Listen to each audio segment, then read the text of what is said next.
311. Siyempre, kilala ko siya. Ang Alvonian na sinasabi ko ay siya. Sabi ni Hanks habang nagngangalit ang mga ngipin. Namilog ang mga mata ni Greg. Hindi niya inaasahan na si Alexander ang umatake kay Hanks at sa coach. Nagpakita siya ng matuwid na anyo at sinaway, Alexander, Hanks and the coach are respected guests of Alvonia. Kung bugbugin mo sila, hindi mo lang masisira ang reputasyon ni Alvonia, kundi maaapektuhan mo rin ang magandang relasyon natin ni Utopia. Sinama ng tingin ni Hanks at ng iba pa si Alexander at sinabing, tama.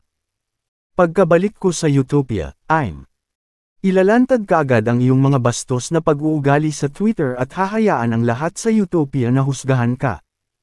Gusto kong malaman ng lahat na ang mga taga-Alvonia ay marurumi at tuso. Ginamit nila ang kanilang pagkakakilanlan bilang mga dayuhan bilang isang kalasag para gawin ang anumang gusto nila sa Alvonia. Gayunpaman, hindi nila inaasahan na mahuhulog sa mga kamay ni Alexander, kaya paanong hahayaan ang bagay na mangyari ng ganoon kadali. Nang marinig ang kanilang mga salita, sinabi ni Alexander at sinabing, hayaan mo akong husgahan ng lahat. Pagkatapos, kailangan mo munang bumalik sa Utopia na buhay. Mr. Greg, nananakot ba siya na papatayin niya tayo? Tanong ni Hanks. Tumango si Greg at tumingin kay Alexander na parang tanga. Pagkatapos makakuha ng sagot, tumawa ng malakas si Hanks at iba pa at kinulit si Alexander, kung gusto mo kaming patayin, edi wag mo na lang pag-usapan, gawin mo. Gusto naming makita kung gaano kakatapangan, pinatay kami sa labas ng isang hotel. Nagtiwala lang si Hanks at ang kanyang barkada dahil sa patakaran ni Alvonia na magbigay ng espesyal na pagtrato sa mga dayuhan.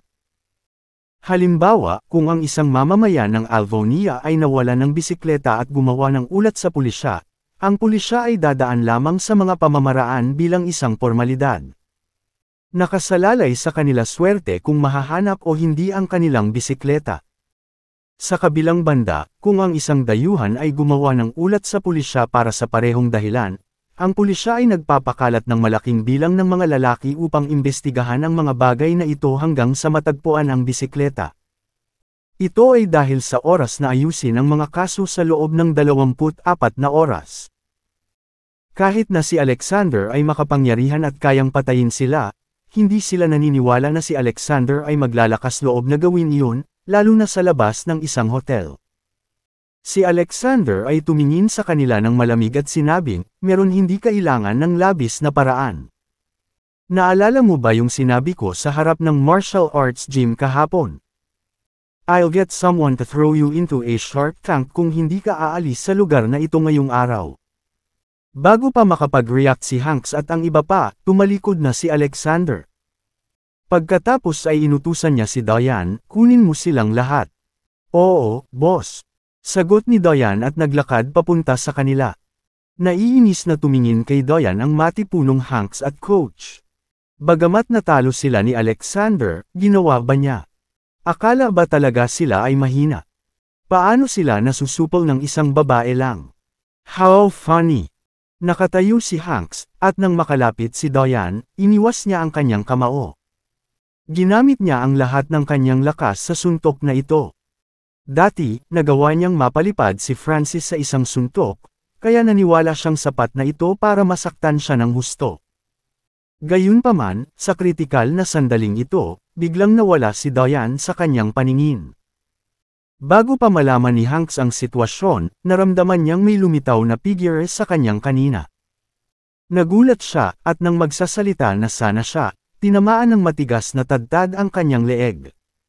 Isang kakaibang pakiramdam ang bumalot sa kanyang ulo. Hindi nagtagal, naramdaman ni Hanks na lumabo ang kanyang paningin habang umiindayog ang kanyang matipunong katawan. Sa sobrang lakas, bumagsak siya sa lupa at nawalan ng malay. Lalagyan ng nobela. Kabanata 312. Natigilan ang lahat nang makita si Hanks sa lupa. Hayaan mo na si Alexander, pero kahit ang babaeng kasama niya ay ganoon kalakas. Damn it! Sigaw ni Coach. Bago pa man siya umatake ay tinamaan na rin ang kanyang leeg. Sa isang putok, ang coach ay bumagsak sa lupa at nawala ng malay. Ang natitirang mga lalaki ay natural na hindi makatakas sa pag-atake ni Diane, at lahat sila ay nawala ng malay. Hindi man lang siya naglakas loob na tingnan si Alexander. Tawagin mo ang kotse at ihatid mo sila. Utos ni Alexander at agad na lumabas ng pinto. Pagkatapos tumawag, lumakad si Diane sa mga nahimite na dayuhan at binuhat ang isang tao sa bawat braso niya na parang namumulot ng maliliit na sisiw. Alexander! Biglang sumigaw si Greg. Takot siya dati sa husay ni Diane. Gayunpaman, napagtanto niya na ang mga taong nakausap ni Alexander ay mga dayuhan na may mga espesyal na pribilehiyo. Kung hindi, ito ay kasangkot sa bansa, at hindi mo magagawang harapin ang mga kahihinatnan. Greg said with a dark expression. Greg planned on using Hanks and the others to take revenge on Alexander. Gayunpaman, hindi niya inaasahan na si Alexander ay magiging matapang na aatake sila habang nasa isang hotel. Lalo siyang napahiya. Isang itim na Mercedes-Benz ang huminto sa pasukan. Hindi man lang nilingon ni Diane si Greg at itinuon ang atensyon sa paghagis ni Hanks at ng iba pa sa sasakyan. Sa kabilang banda, napataas ang kilay ni Alexander nang marinig ang sinabi ni Greg. Malamig niyang sabi, Greg, classmates tayo dati, kaya ayokong makipagtalo sa iyo. Gayunpaman, umaasa akong maaalala mo na ang maluwag na dila ay maaaring magdulot ng maraming problema. Kung ikalat mo ang usapin ngayon, lumalangoy ka rin sa tangke ng peteng. Nanlamig ang mga mata ni Alexander na nagsimulang tumibok ng mabilis ang puso ni Greg, at nanlamig ang buong katawan. Ibinuka ni Gray ang kanyang bibig, ngunit hindi siya makapagsalita ng kahit isang salita. Sa sandaling iyon, hindi na niya inisip na pananakot lamang ang mga sinabi ni Alexander kundi mga tunay na pananakot. Hindi nagtagal, pinasok ni Diane ang lahat ng mga dayuhan sa sasakyan at nagmaneho patungo sa malapit na dagat na puno ng peteng. Natahimik lang si Greg pagkatapos umalis ng sasakyan. Hotel at nagmaneho papunta sa highway sa di kalayuan. Alexander. Ang pagpatay sa mga dayuhan ay isang seryosong krimen, ngunit gusto mong itago ko ito para sa iyo. Mangarap pa. Naikuyong niya ang kanyang kamao habang naglalabasan ang mga ugat sa kanyang leeg. Kung ang usapin ng pagtapon ng mga legal na dayuhan sa dagat na may mga peteng upang mamatay ay kalat, si Utopia ay galit na galit. Walang alinlangan na magdudulot ito ng pandaigdigang krisis. Bukod dito, pinahirapan ito ng Utopia. Para kay Alvonia sa iba't ibang larangan dahil sa selos. Kung ang bagay na ito ay kakalat, ito ay magiging isang hindi pagkakaunawaan sa pagitan ng mga bansa. Kung may kinalaman ito sa bansa, walang makakapagprotekta kay Alexander kahit na siya ay may mahusay na background sa militar. Sa pag-iisip tungkol dito, nagpakita ng sama ng loob ni Greg. Pagkatapos ay inilabas niya ang kanyang telepono upang tumawag. Pagkaraan ng ilang sandali ay ibinaba niya ang telepono at hinabol ang itim na Mercedes-Benz. Pagkalipas ng 20 minuto, lumitaw ang itim na Mercedes-Benz sa isang dalampasigan. High tide na ngayon, kaya tinakpan ng dagat ang halos lahat ng beach. Pagkalabas ng sasakyan, pinanood ni Alexander ang mga malalakas na alon habang nasa likod ang kanyang mga kamay. Sa kabilang banda, may binuhat si Diane sa bawat braso at inihagi sa dalampasigan. Oh my God! Malakas ba ang babaeng iyon para buhatin ang isang tao sa bawat braso? Hindi napigil ang mapabulalas ng isang grupo ng mga kabataan na naglalaro sa malapit. Kabanata 313. Maganda din siya. Nagliwanag ang isang mata ng mga lalaki. Isang magandang babae na may hawak na matipunong lalaki sa magkabilang braso habang kayapang maglakad ng napakabilis ay parang eksena sa Hollywood blockbuster. Naantig na ang mga lalaki sa kagandahan ni Diane at gustong sumugod para magtanong. Para sa kanyang pakikipag-ugnayan. Gayunpaman, hindi madaling magsimula ng isang pag-uusap sa isang batang babae tulad ni Diane, kaya walang nang ahas na kumilos. Pinagmamasdan lang siya ng mga ito nang may pananabik na mga tingin. Maya-maya, nakita nila si Diane na naglalakad papunta kay Alexander at kinausap siya ng magalang. Nagseselos sila na gusto nilang mag-transform agad sila bilang Alexander. Sa kanilang mga mata, masyadong ordinaryo ang itsura ni Alexander at hindi karapat-dapat sa magandang Diane. Bakit hindi sila magkaroon ng ganoong kagandahan sa kanilang tabi samantalang si Alexander naman? Hindi malalaman ni na Alexander at Diane kung ano ang iniisip ng grupo ng mga lalaki. Sa sandaling iyon, magalang na sinabi ni Diane kay Alexander, "Boss, nandito silang lahat." Tumango si Alexander at sinabing, "Gisingin mo silang lahat. Bahala na sila kung makakalangoy sila sa dagat na ito o hindi." "Oo," sagot ni Diane at ginawa ang sinabi sa kanya. Gayunpaman, alam niya sa loob na kahit gising sila, maliit lang ang tsansa nilang mabuhay. Sa sandaling ito, isang bata at magandang babae ang lumabas sa grupo, na nagtatanong kay Alexander, "Sir, gumagawa ba kayo ng mga TikTok na video?" Alexander umiling at sinabing, "May mga taong masuwin, kaya pinapauwi ko sila para mag-aral." Pinapauwi sila para sa isang aralin. Mukhang nalilito ang dalaga. Hindi ito daungan, at walang mga barko dito. Paano sila babalik? Marunong silang lumangoy. Malamig na sabi ni Alexander. "Ano? Lumangoy? Nabalitaan ko na madalas kong makita ang mga pitang sa lugar na ito. Kung pinalangoy mo sila pauwi, hindi mo ba sila papatayin?" Nanlaki ang mga mata ng dalaga sa sinabi niya. Agad na nadismaya ang mga lalaki sa paligid niya.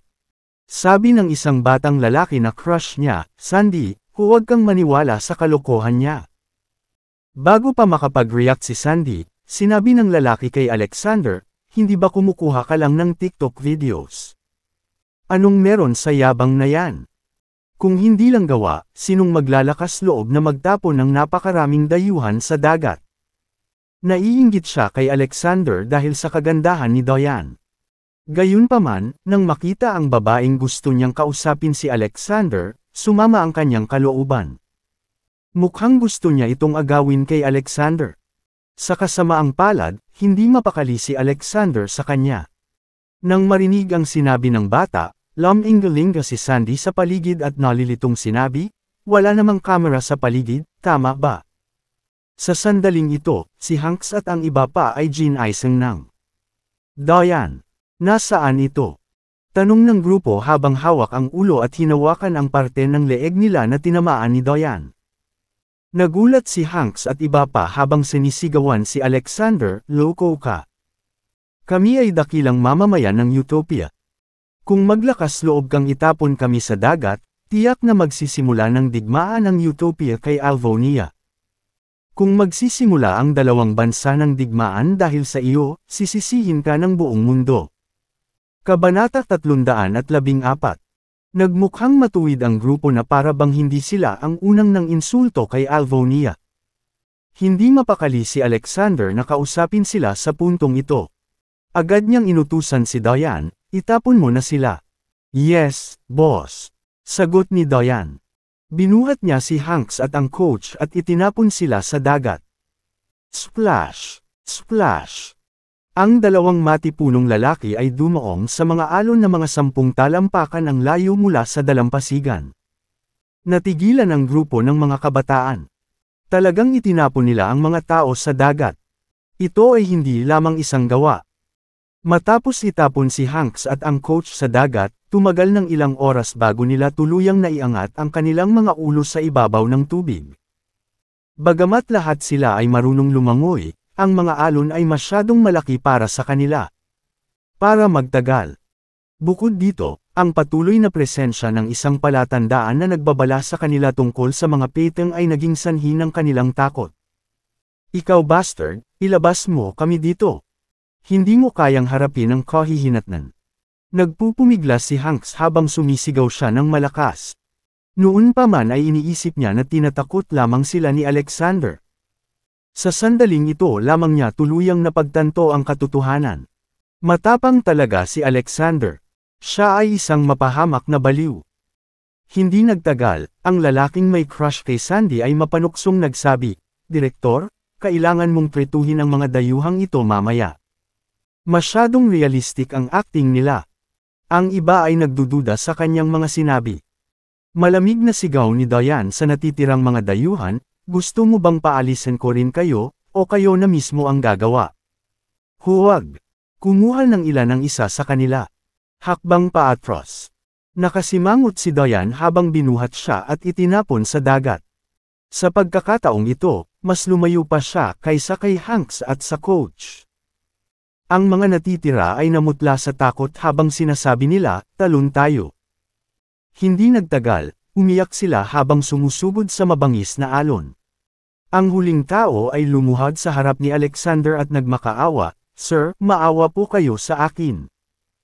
Hindi ako marunong lumangoy, kaya ang pagtalon sa dagat ay walang pinagkaiba sa pagpapakamatay. Mangyaring hayaan mo akong mabuhay. Hayaan kang mabuhay. Ngumisi si Alexander.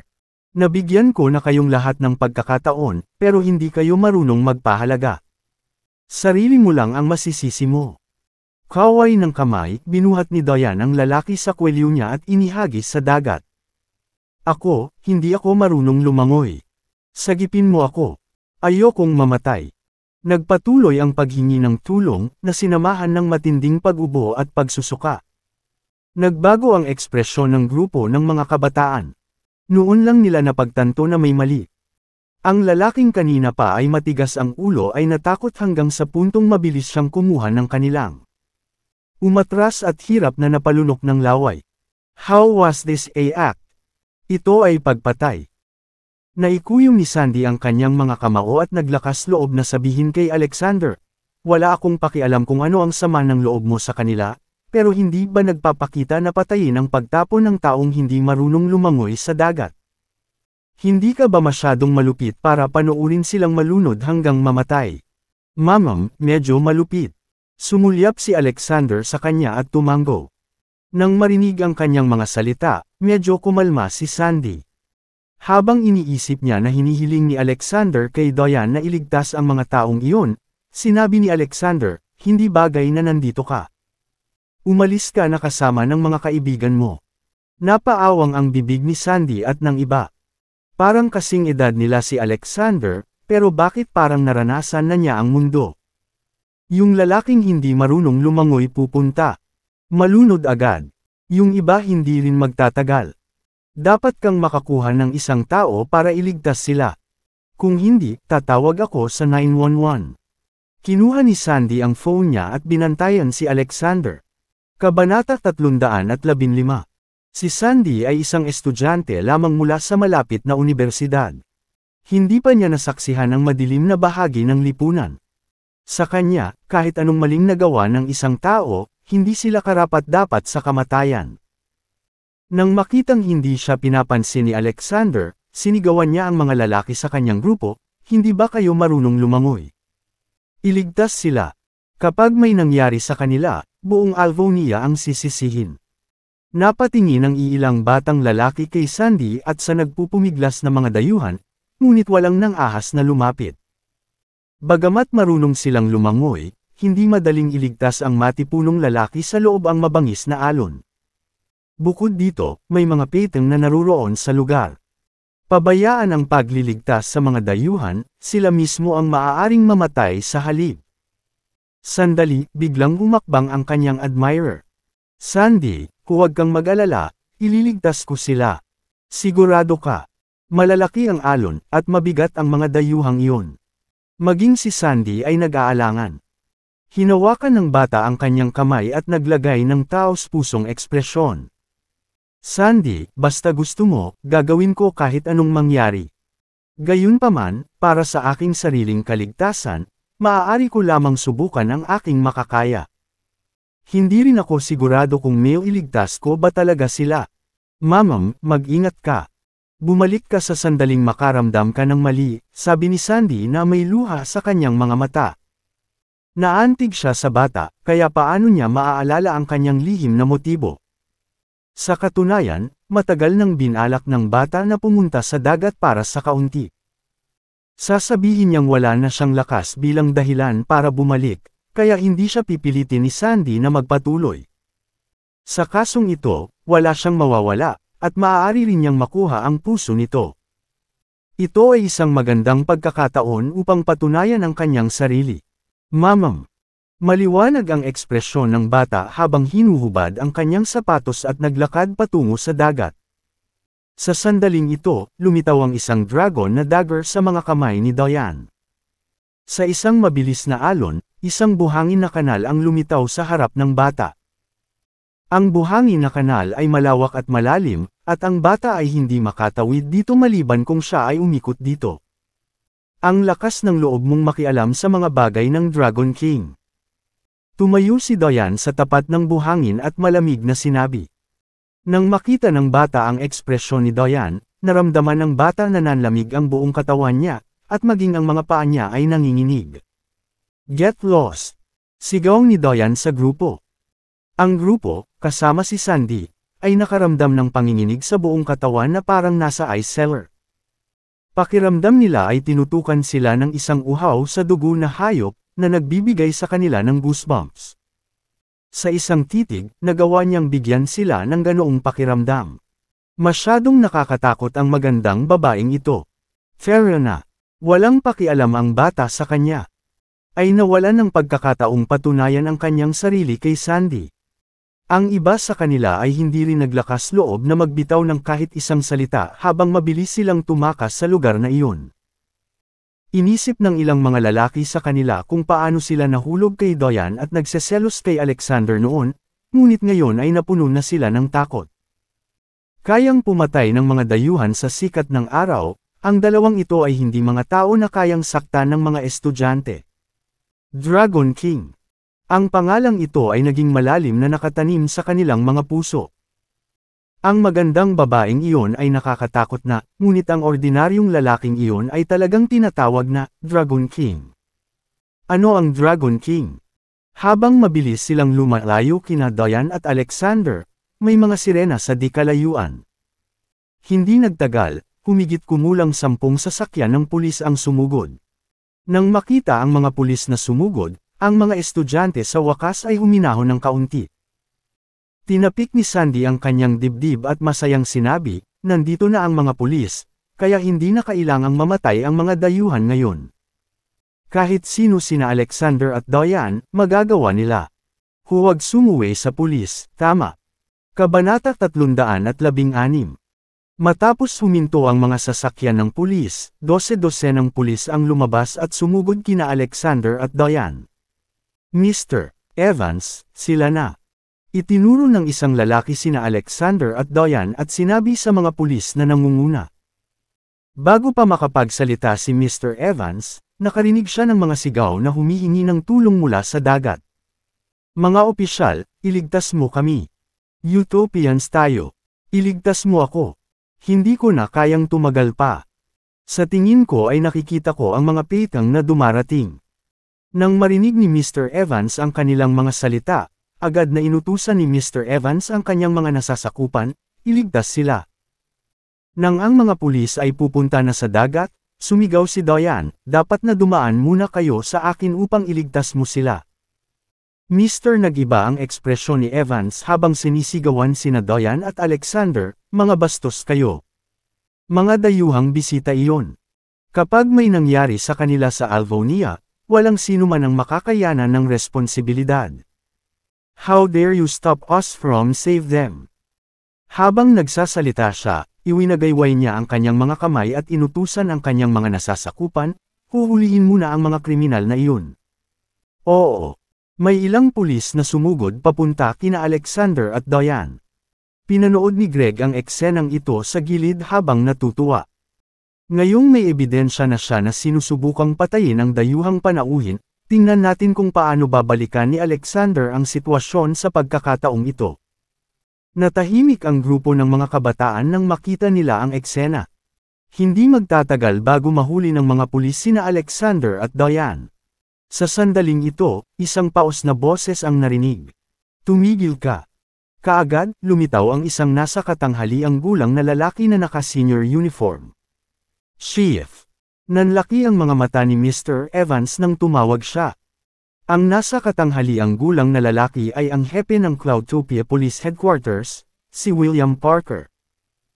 Nang gumawa ng police report si Greg, sadyang idiniin niya na 12 ng Utopians ang nagkakaproblema, kaya kinailangan ni William na bigyang pansin ang bagay na iyon. Gayunpaman, bakit pinigilan sila ni William na hulihin ang mga kriminal? Nataranta ang lahat, lalo na si Mr. Evans. Habang magtatanong sana si Mr. Evans, naglakad si William papunta kay Alexander at yumuko sa kanya. "Greetings, Mr. Thomas." Nagulat ang lahat. Anong nangyayari? Bakit tinawag ni Mr. Parker ang kriminal na iyon bilang Mr. Thomas so respectfully? Mr. Parker, isang masamang premonition ang biglang lumitaw sa puso ni Mr. Evans, at lumalabas ang malamig na pawis sa kanyang noo. Sino ang lalaking ito? Maging ang hepe ay gumagalang sa kanya. Nakakatakot na pagkakakilanlan. At saka, pinagsabihan lang niya si Alexander at hiniling sa kanyang mga nasasakupan na hulihin siya bilang isang kriminal. Napahamak ako. Mukhang hindi ako asenso sa loob ng ilang oras. Nadurog ang puso ni Mr. Evans habang naiisip niya ito. Sa kabilang banda, pinagmasdan ni Greg ang eksenang nakabuka ang bibig sa gulat. Ano ang pagkakakilanlan ni Alexander? Kahit si Milton, nanginginig sa takot nang makita si Alexander sa pagtitipon. Bukod dito, ang hepe ng Cloudtopia Police Headquarters ay gumagalang sa kanya. Kahit na malaki ang naiambag ni Alexander sa militar, paano siya makakaakyat sa ganoong kataas na posisyon sa loob lamang ng 6 na taon? Sa di kalayuan, tulala ang mga kabataang naghihintay na mahuli si Alexander nang makita ang tagpong ito. Hindi makapaniwalang tumingin sila kina Alexander at Diane. Sumulyap si Alexander kay William at malamig na sinabi, "Mataas talaga ang tingin ni Chief sa mga dakilang dayuhan na ito, ha? Kung ang mga itinapon sa dagat ay mga Alvonians, gusto mo bang personal na pumunta?" Kabanata 317. Sa unang pagbabalik ni Alexander, si Diane ang sumando sa kanya sa airport na may kasamang grupo ng Cloudtopia Big Shots na sumusunod sa likod. Isa na doon si William, kaya agad niyang nakilala si Alexander. Gayunpaman, si Alexander ay hindi magpapakita ng awa sa kanya dahil dito. Nang matapos si Alexander sa pagsasalita, malinaw na naramdaman ni William ang isang nakaka-pressure na aura, kaya biglang bumigat ang kanyang mga balikat. Ibinaba niya ang kanyang ulo, hindi naglakas loob na gumawa ng tunog. "Say something," sigaw ni Alexander. Laking gulat ni William na diretsyong bumulong kung ano man ang naiisip niya, I wouldn't have. Kung gayon bakit kailangan mong personal na pumunta kapag ang mga dayuhan ay nahulog sa dagat? Patuloy na tanong ni Alexander. Paano nalaman ni William na gusto ni Alexander na ipagpatuloy ang pag-drill sa kanya sa isyong ito? Sa sandaling iyon, ipinaliwanag ni William ang malamig na pawis, "Mr. Thomas, hindi magiging madali para sa akin na magpaliwanag sa mga nakatataas kung may mangyari sa mga dayuhang ito sa Cloudtopia. So alam mo ba dayuhan sila? Hindi ba't ang mga taong ito ay iniinsulto at binubuli lamang ang ating mga mamamayan sa ating lupain dahil sinisiraan sila ng mga nasa kapangyarihan?" Mariing sabi ni Alexander. Hindi mo ba alam kung ilang sundalo ang nagsakripisyo para sa kapayapaang ito? How dare you be this carefree? Gaano man kalakas ang iba o gaano karaming sandata ang kanilang ginamit, hindi nila kayang lusubin si Alvonia. Gayunpaman, kayong mga bastos ay hinayaan ang mga banyagang ito na magmukmak sa ating lupain na parang sila ang may-ari nito. Sanay na ba kayong lahat na sumunod sa utos na hindi mo na maisip ang sarili mo? O wala ka bang pakialam sa hindi mabilang na mga sundalong nag-alay ng kanilang buhay? Kung gusto mong magpatuloy sa pag-arte ng ganito, umalis ka na sa Alvonia at pumunta sa Utopia. Ibinuhos ng mga frontline na sundalo ang kanilang puso para protektahan ang bansa. Hinding-hindi ko patatawarin ang sinumangmang insulto sa mga nagbuwis ng buhay para kay Alvonia. Bawat salitang sinabi ni Alexander ay tumatama sa ulo. Nang matapos magsalita si Alexander, naramdaman ni William na naging halaya ang kanyang mga binti. Sa isang kabog, lumuhad siya sa harap ni Alexander, at ang likod niya ay matagal nang nabasa ng pawis. Maingat na sinabi ni William, hindi ako mangangahas na baliwalain ang mga sakripisyo ng ating mga sundalo sa harap. Mangyaring huminahon. Talagang uunahin ko ang mga gawain ng ating mga mamamayan sa hinaharap. Ang mga pulis na nakatayo sa likod ni William, kabilang si Mr. Evans, ay labis na nabigla na ang kanilang mga puso ay tumibok ng mabilis. Gaano katikat ang pagkakakilanlan ng taong ito? Si William ay nireranggo ang pinakamataas sa punong tanggapan at maaaring ituring na isang malaking shot sa Cloudtopia. Gayunpaman, kahit na si William ay hindi nakaluhod sa takot tulad ni Alexander. Hoy! Anong ginagawa niyo? Tulungan mo kami ngayon. Hanks! Sumigaw mula sa dagat. Si Hanks at ang coach ay matangkad at matipuno, kaya mas tumagal sila sa dagat. Gayunpaman, hindi na nila ito nakayanin dahil sa kanilang pinsala. Bagamat sila ay nasa ganitong sitwasyon, ipinag-utos pa rin nila ang mga pulis sa pampang ng mayabang. Sinulyapan sila ng mga pulis, ngunit hindi nagtagal ay bumalik ang kanilang tingin kay Alexander. Pati si William ay napag-alitan kaya walang nang ahas na iligtas sila kung hindi papayag si Alexander. Hoy! Hindi ba kailangang tuparin ng mga pulis sa Alvonia ang lahat ng kahilingan ng mga dayuhan? Bilasan mo at iligtas mo kami. Kung may mamatay man sa amin, lahat kayo ay dapat sumama sa amin. Nang makitang walang malasakit ang mga tao sa pampang, sa wakas ay nabalisa si Hanks. Lalagyan ng nobela. Kabanata 319. Gulat na gulat si Greg. Wala siyang napala sa pagtayo laban kay Alexander. Masyado siyang makapangyarihan hanggang sa itapon niya ang mga dayuhang bisita sa dagat. Namumutla si Greg sa takot.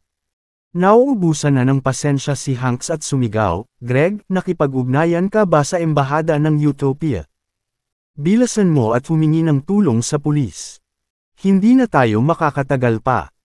Ihagis mo sa amin ang isang lubad o ilang life jacket. Greg, kaibigan ka namin, iligtas mo kami. Nabigla si Greg matapos marinig si Hanks. Hindi ako marunong lumangoy, ungol niya habang pinagmamasdan si Hanks na nahihirapan sa dagat. Kahit marunong lumangoy si Greg, hindi siya maglalakas loob na pumasok para sa gipin. Nagpasya si Hanks at ang coach na lumangoy pabalik sa dalampasigan dahil mas maraming lalaki ang nalunod. Habang nagsimulang maglakad pabalik sa pampang ang maraming lalaki, inabot ni Diane ang baril ni William sa kanyang baywang at pinaputok ito bago nagsalita si Alexander.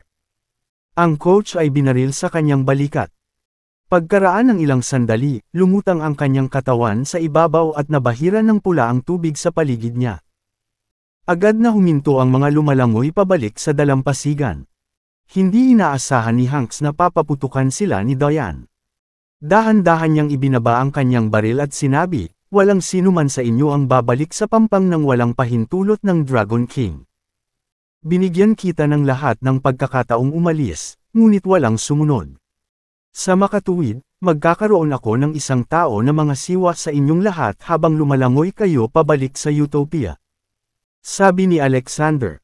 Nilingan niya si William at nagpatuloy, ikaw ang magiging supervisor. Mabilis na sumagot si William, yes, Mr. Thomas. Tumango si Alexander at pumunta sa kotse kasama si Diane. Si Hanks ay basang-basa sa kawalan ng pag-asa. Si Alexander ay seryoso sa pagpapakain sa kanila ng mga pitong mula pa noong una. Kinuha nila ito bilang isang biro at hinarap ang kahihinatnan ng mas walang awa kaysa sa pagbaril. Kahit na walang mga pitong sa paligid, sila ay tuluyang malunod. Pagkatapos magmaneho sina Alexander at Diane, nakahinga ng maluwag si William. Pinunasan niya ang malamig na pawis sa kanyang noo. Bantayan mo yang mga bastos sa dagat. Kung sino man sa kanila ang magtangkang tumakas, pumutok ang kanilang mga ulo. Giit niya. 20 pulis ang nakatayo sa pormasayon at hawak ang kanilang mga baril. Isang pangit na sigaw ang pinakawalan ni Hanks habang tinutumbok sila. Hindi napigilan ni Mr. Evans ang kanyang kuryosidad at nagtanong, Mr. Turner, sino ba talaga si Mr. Thomas? Nobela. Kabanata 320. Nanatiling hindi gumagalaw ang lahat habang sabik na marinig ang sagot ni William. Walang makakalaban sa pagnanais na malaman ang katotohanan matapos masaksihan ang tungkulin ni Alexander. Kailan pa dumating ang pamilyang Thomas sa Cloudtopia? At saka, ano ang ibig sabihin ni Diane nang banggitin niya ang Dragon King? Kaya niyang paikop ang embahada ng Utopia. Iyan ay hindi kapanipaniwala. Pinandilatan ni William si Mr. Evans at sinabing, wala kang karapatang itanong ang tanong na iyan. Gawin mo ang iyong gawain ayon sa utos o kung hindi, babalatan kita ng buhay. Natakot si Mr. Evans at agad na humingi ng tawad. Natarante siya dahil nanatiling misteryo ang pagkakakilanlan ni Alexander. Tinawagan ni Alexander si Julius sa kotse para tanungin kung nasaan sila. Pinilit niyang pauwiin agad siya ni Diane sa Ocean Hill matapos malaman na iniuwi ni Julius si Micah. Pagdating ni Alexander sa front door, mabilis siyang nilapitan ni Micah at sinabing, "Daddy, you're finally home. Namiss kita ng sobra." She was wearing a pink dress with a pair of pink bunny ears headbands. Alexander's wrath dissipated the moment he saw Micah. Hinawakan niya si Micah at hinalikan. "Oh, ikaw ang aking munting syota," sabi niya. "Daddy, anong ibig sabihin ng syota?" tanong ni Micah. "Ibig sabihin ay nakikita mo sa akin," sagot ni Alexander. "Micah, nakauwi na ba si Daddy?" Ang boses ni Julia ay nanggaling sa itaas. Napatulala si Alexander nang makita siyang sumulpot sa may hagdanan. Nakasuot siya ng light-colored jeans na may baggy white shirt. Malinis ang kanyang mukha nang walang anumang make-up. Lalong bumungad sa kanya ang natural niyang kagandahan dahil nakakasual na pananamit. Binigyang diin ng kanyang masikip na ito ang kanyang slender legs habang ang kanyang loose-fitted shirt ay hindi nagtatago sa kanyang natural na curve. Julia subconsciously lowered her head to inspect her shirt collar after notice that Alexander was staring at her. Hindi man lang revealing. "Bakit mo ako tinititigan ng may pagnanasa sa mga mata?" tanong ni Julia habang namumula. "Ako ba ay tumitingin sa iyo ng may pagnanasa?" sagot ni Alexander habang namumula ang kanyang mga tenga. Huwag kang mag-isip ng kakaiba." sambit ni Julia habang papalapit sa kanya. "Iyan ba talaga ang gusto mo?" pang-aasar ni Alexander sa kanya.